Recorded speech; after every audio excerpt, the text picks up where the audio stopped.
will learn the convection process. Convection is a type of transfer of heat, है ना, ये एक process है ट्रांसफर ऑफ हीट की। तो हम लोग क्या कर रहे हैं अभी, राउंड वाटर फ्लास्क को एडजस्ट कर रहे हैं और उसमें भरेंगे हम अभी पानी। फनल ला बेटा, राउंड वाटर फ्लास्क को एडजस्ट किया और इसमें हम पानी भरेंगे और फिर देखेंगे कि लिक्विड और एयर, है ना, हम सबको पता है कि लिक्विड और एयर में क्या होता है, कन्वेक्शन होता है। और कन्वेक्शन में जो हीट है वो एक जगह से दूसरे जगह हीटेड पार्टिकल मूव करता है इसमें, जबकि कंडक्शन में ऐसा नहीं होता। कंडक्शन में हीटेड पार्टिकल अपनी एक ही जगह रहता है, लेकिन इसमें क्या करेगा, हीटेड पार्टिकल मूव करेगा। तो उसको देखने के लिए हम क्या करेंगे, इसमें पोटेशियम परमैंगनेट के थोड़े से दाने डालेंगे और तब देखेंगे कि कैसा होता है। तो अब हमने स्पिरिट लैम्प को ऑलरेडी जला रखा है। अब इसको स्टैंड को थोड़ा सा हम नीचे कर रहे हैं जिससे कि इसके ठीक ऊपर आ जाए और इसको हीट होने देते हैं, ठीक है। अब हम क्या करेंगे, पोटेशियम परमैंगनेट के थोड़े 1-2 दाने लेंगे और इसमें डालेंगे राउंड वाटर फ्लास्क में।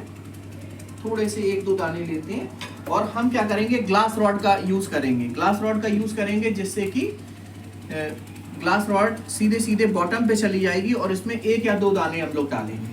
तो जैसे ही पोटेशियम परमैंगनेट जाएगा, पोटेशियम परमैंगनेट जैसे हीटेड पार्टिकल वाटर का जाएगा तो वो हीटेड पार्टिकल मूव करता है। तो हम आसानी से इसमें देख सकते हैं कि जो ऊष्मा की ऐसी विधि जिसमें ऊष्मित कण एक ऊष्मा लेके एक जगह से दूसरे जगह जाता है, ये बहुत अच्छा प्रैक्टिकल है, यानी कन्वेक्शन का। तो वाटर में जो हीटेड पार्टिकल है वो मूव करता है, उसकी जगह ठंडा पार्टिकल आता है, तब जाके ये पार्टिकल पूरा होता है। तो हम लोग चलिए देखते हैं, ग्लास रॉड की मदद से हमने क्या करेंगे, इसमें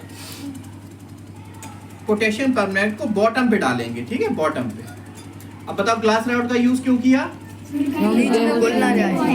बीच में ना सीधे सीधे कैमरोफोर कहाँ पहुंच जाए, नीचे पहुंच जाए, बिल्कुल भी बीच में ना हो। तो ये पोटेशियम परमैंगनेट को हमने नीचे पहुंचा दिया।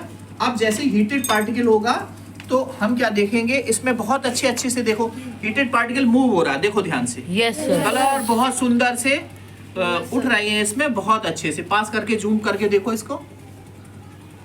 तो ये जो कलर का ऊपर उठना, ये इस बात को शो करता है कि हीटेड पार्टिकल इसमें मूव करता है। जैसे इसे हीट मिली, हीटेड पार्टिकल अपनी जगह लेके हीट को लेके ऊपर चला जाता है और उस जगह को भरने के लिए फिर ठंडा मॉलिक्यूल्स नीचे आता है। तो धीरे धीरे ऐसे जितने भी लिक्विड्स हैं वो सब गर्म होते हैं। ऐसे ही एयर में होता है। तो ऊष्मा की वह विधि जिसमें ऊष्मित कण ऊष्मा लेके एक जगह से दूसरी जगह मूव करता है, उसे कहते हैं हम कन्वेक्शन की प्रोसेस। तो हम लोग कंडक्शन पढ़ चुके हैं, कन्वेक्शन का प्रैक्टिकल आज हम लोगों ने देख लिया कि किस तरीके से हीटेड पार्टिकल मूव करता है पूरे में, ठीक है ना। हीटेड पार्टिकल कैसे मूव करता है तो वो हम लोगों ने आज क्लियर कर लिया, ठीक है ना। हीटेड पार्टिकल कैसे मूव करता है। तो ये रहा हम लोग का कन्वेक्शन का प्रैक्टिकल, ठीक है। क्लियर हुआ?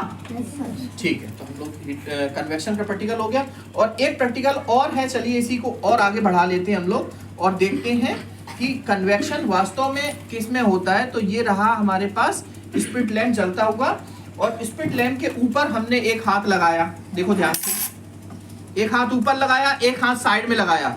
अब लेफ्ट हैंड ऊपर है, राइट हैंड हमारा साइड में। बताओ कौन ज्यादा गर्म होगा? Left hand.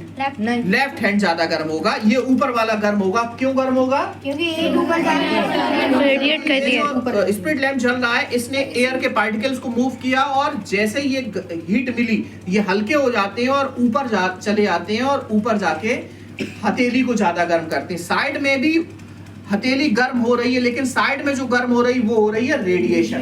रेडिएशन कौन हो गई? ऊष्मा की वह विधि जिसमें ट्रांसफर ऑफ हीट के लिए विदाउट एनी मीडियम, किसी माध्यम की आवश्यकता नहीं पड़ी। जैसे we got heat by the sun by the process of radiation. सूर्य से हम तक ऊष्मा किससे मिल रही है? रेडिएशन। तो जो राइट हैंड हमें जो हीट ले रहा है वो है रेडिएशन।